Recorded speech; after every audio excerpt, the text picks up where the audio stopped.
The saint we celebrate today is probably the most popular saint in modern history.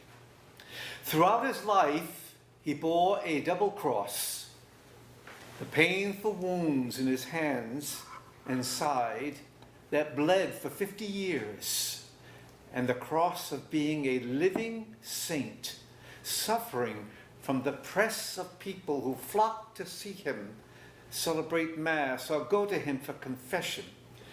And he was scorned by Vatican officials and members of his own religious order. At one point in his life, he was forbidden from celebrating a public Mass. And his wounds, they said, were attributed to psychological stress. And he was accused of concentrating too much on the Passion of Christ. He is known world over as Padre Pio. Padre Pio of Pietrelcina. In Luke's Gospel, we were told that God gave 12 apostles authority over demons and the ability to cure diseases. Well, Padre Pio could do that and more. He bore the wounds of Christ. He could read the hearts of people in the confessional. In an era when educated people say we must see in order to believe, well, Padre Pio was God's answer. He was living proof of the existence of God and created thousands of miracles. It was credited to him. He died on September 23, 1968. His fame, his miracles, although dramatic, would not be the reason why he was canonized a saint. Instead, it was his suffering and how he endured his suffering. And when asked about his suffering and its purpose, he said it was an answer to his prayers so that sinners might believe in God. His wounds, his fame, none of this was important to him.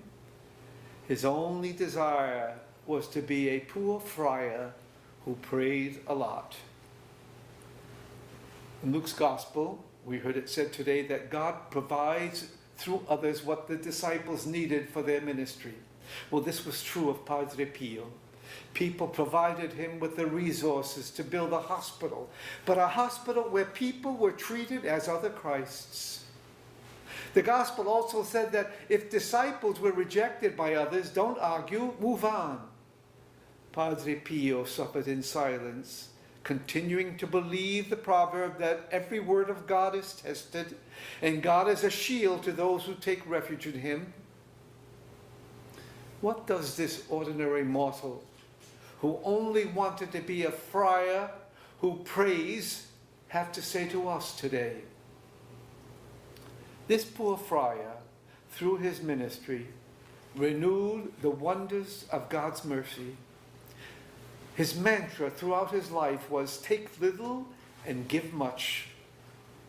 Well, my brothers and sisters, and to all families, do this, and we too will be living proof of the existence of God for people today. Thank you, and God bless you.